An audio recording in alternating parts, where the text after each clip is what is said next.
2 minutes pour comprendre. Aujourd'hui, on parle de rectocolite hémorragique et plus particulièrement comment j'ai fini par accepter la maladie. On en parle avec Mathilde. Comment vous avez fait, vous? Alors, ça a été progressif. Donc, il y a une première phase où, à 25 ans, on tombe malade d'une maladie chronique. J'ai trouvé que ça inacceptable et mon but, c'était je rentre en guerre contre la maladie, je ne suis pas malade, je ne change rien à mon quotidien, je vais prendre tous les traitements qui existent pour ne plus avoir de symptômes. La deuxième phase, ça a été une phase où finalement je vais la prendre en compte dans mon quotidien. Je vais adapter mes voyages, je vais adapter aussi ma vie au quotidien, prendre des lingettes, etc. Parce que je ne peux pas nier quand même que j'ai des symptômes. Donc on va dire que ça va être une acceptation un petit peu plus matérielle de la maladie.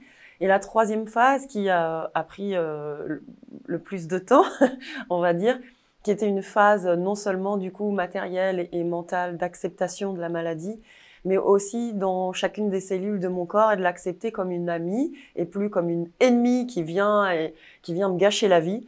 Une amie qui a un message à me dire, hein, on parle de le maladie, hein, pour maladie, qui a un message presque d'amour à me dire pour pouvoir réorienter mes pensées, réguler mes émotions, être plus à l'écoute de moi, plus prendre soin de moi. Et à partir du moment où on accueille une amie à bras ouverts et pas en lutte, bien armée, en général, les discussions se passent un peu mieux et du coup, les symptômes ont diminué et vraiment l'acceptation a été complète à partir de ce moment-là.